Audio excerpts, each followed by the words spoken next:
Well, humans are incredibly unique, and we can see that by the environment we built, the things we invented. Other animals learn, other animals are social, but we became so deeply social and learned how to pass knowledge on from generation to generation, initially verbally, then in written form, and now we have the digital revolution. And so each generation builds on the next to help us not only build tools, but even ask questions about why are we here? What's our purpose? And so we're very different than all the other animals.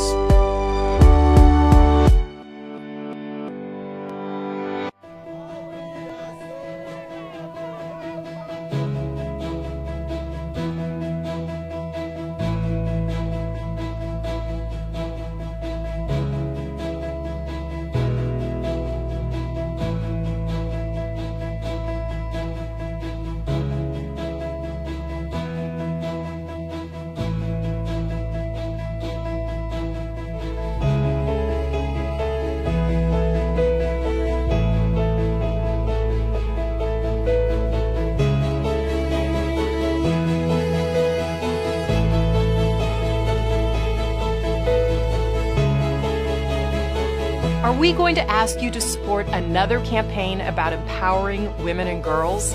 Absolutely. Because if everyone in the world thought of themselves as global citizens, it would help make sure that women and girls receive the education, opportunity, and respect they deserve. Only global citizens can make global change.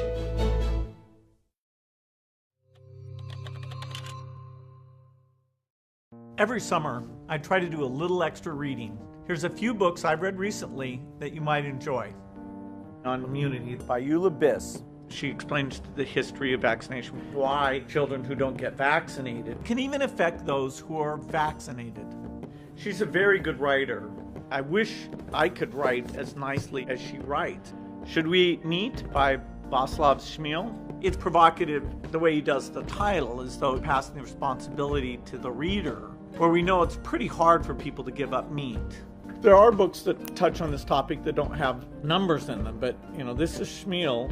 You are going to get the numbers. You might even get a few sentences in between the numbers. How to Lie with Statistics by Daryl Huff. Being able to understand what you're looking at and being willing to say, hey, where did that come from? Is that accurate? It's a quick read. It's got a lot of good examples in it. It's a trip to the past, even though the basic points it makes are still as valid today. What If by Randall Munroe. It's a very clever way of getting you to think about various scientific things going on. This idea of when you say glass half empty, do you mean empty as in perfect vacuum? And all of a sudden, if there was a glass sitting there where you put the water on the top and the vacuum on the bottom and the vacuum on the top and the water on the bottom, this is clever. Those are the kind of questions that somebody with a good mind who's trying to figure out if they really understand, that's the kind of question you should ask yourself. Hyperbole and a Half by Ali Broche. She's pretty creative and humorous about making fun of herself and revealing her inner thoughts. There was one thing about the dog where, this is one that I told Melinda to read, where the dog's getting confused where they're moving. And so she's trying to simulate what the dog's thinking. And her dog, maybe it's true, it's one of the most inept, impossible dogs to ever take care of. And finally, The Magic of Reality by Richard Dawkins. In science, we're all kids. I mean, a good scientist is somebody who's redeveloped the chain of reasoning of why we know what we know from scratch many times, just to see where there's holes or alternate possibilities. It can never hurt to reread these things and think through what you're learning. We can observe way more stuff than you'd imagine, and we've made more sense out of the stuff we can observe than you can imagine. So quite a range there in terms of fun to learn, fun to know about. I hope you enjoy them as much as I did.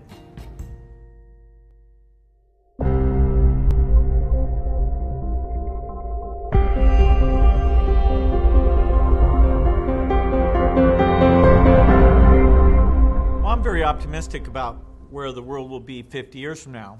I hope I'm around to see it, but I think we can already see the shape of things in some ways. The human population, which was growing at a very rapid rate, is now growing at a slower rate because as we become successful, families have chosen to have less children. And so we can see a peak population that makes it possible to think about living within the resource constraints that we have. We can also see a decline in violence. It's amazing now because we hear about all the violent things around the world, but every century the world has had a lot less war, a lot less violent deaths, and we've come to value the work that's being done but in other countries, making great products, and really think together about humanity's common future. The pace of innovation will need to surprise us in some ways. What form this great energy source will be that will avoid us destroying the environment. That's an invention that's very, very important. How much care will we give towards making sure that the poorest several billion are not completely left out? There's been a little bit of progress there, but the inequity level still should concern us quite a bit. And then there are things that are harder to predict.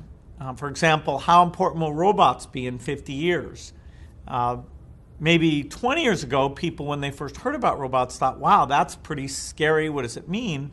But then when it didn't really happen, they stopped thinking about it. It's almost like only a curiosity in the movies or toys. And yet, clearly in the decades ahead, the cost, the capabilities will mimic what we've seen in science fiction. And so we'll have to see, how do we take advantage of that? As we're living longer, how do we find fulfillment? What does a working career look like in terms of timing? The world will have aged on average, and that brings with it very interesting problems. And so it's not without challenges, but the path of extended lifespan, more science, more global understanding, sense of our common humanity, more education, more ability to watch a great course and not give up the curiosity that you're born with, but try to think about the world and where it can go and how you can contribute to it. I think all of these things are taking more advantage of our innate capabilities and will allow us to make 50 years from now a far better place than even what we have today.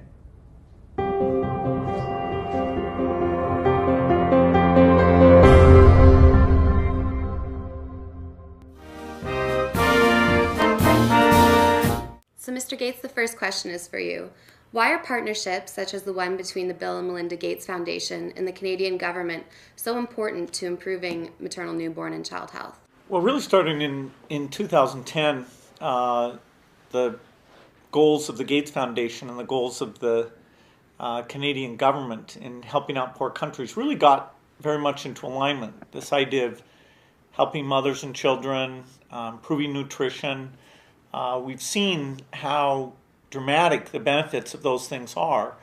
And so we've ended up working together on a lot of programs, buying vaccines, nutrition, Global Fund, which goes after malaria, which is a huge killer of children and causes lots of problems during pregnancy. And so we've been learning from each other.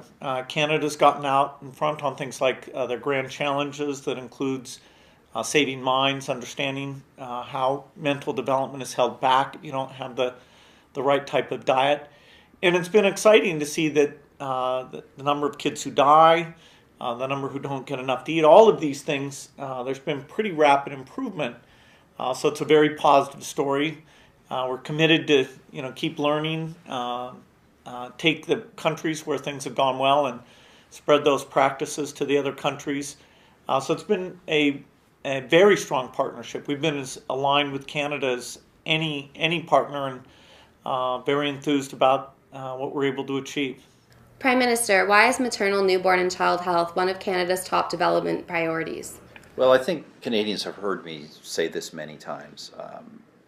This is an area where, with surprisingly little investment, we can make an enormous difference. I've given the example of giving a few vitamins that can, reduce child mortality by some 25%. This is a case where we can go into the developing world and literally take cases where people will die and make them live and make them have hope to be productive citizens. And when you're dealing with mothers and children, you are dealing with the most fundamental building block of society. And if anything else is good is going to happen in the world, it starts there. And so I say it's something we can do, we should do, and we're able to make a difference. And that is what is so exciting about it, because we see that difference happen. Mr. Gates, what are your top priorities in this area and why? Well, my wife and I wrote our annual letter for the foundation talking about where we think the world can get to in the next 15 years. And the aspiration is that in the same way in the last 25 years we cut these childhood deaths in half, from 12 million a year down to 6 million, we think now in 15 years it can be cut in half again, so from 6 million down to 3 million.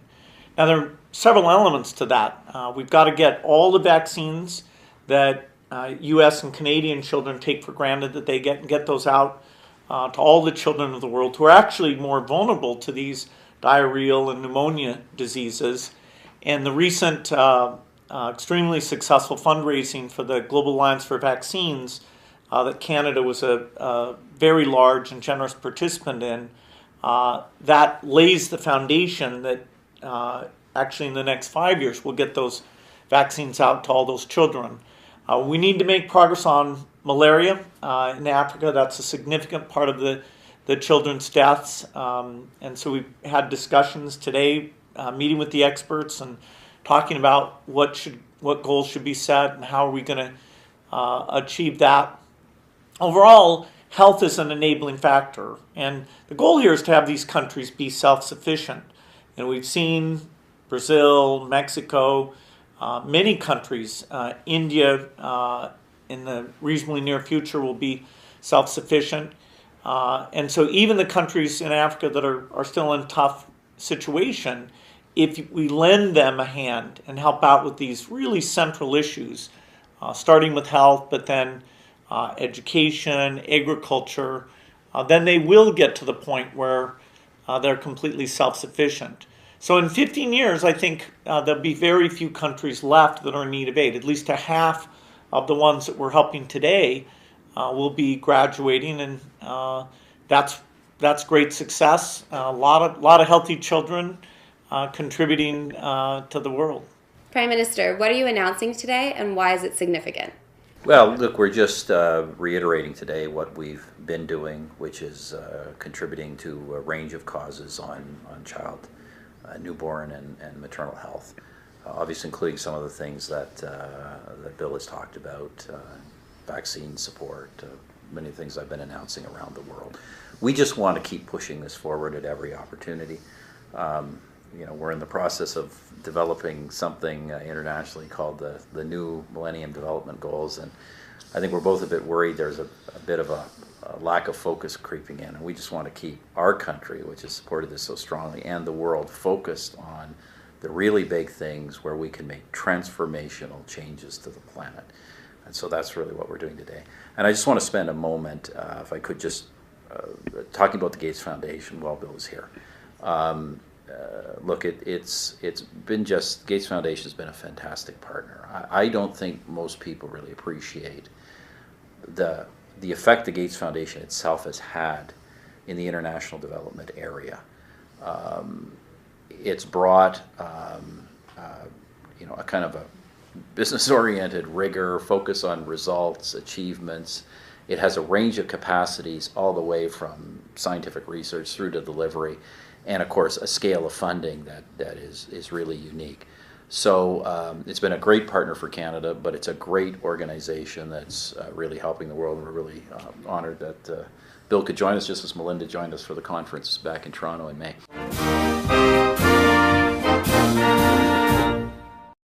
And after I dump this bucket of ice on my head, I get to nominate 3 new people to challenge. So I'm going to challenge Bill Gates, my partner at Facebook, Sheryl Sandberg, and Netflix's founder and CEO, Reed Hastings.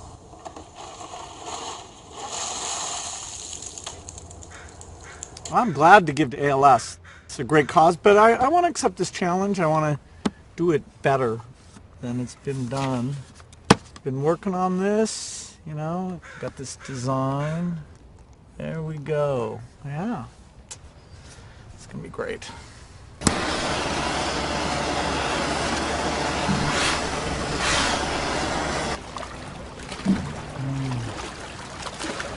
I'm here to join the people bringing attention to Lou Gehrig's disease by taking the ALS Ice Bucket Challenge.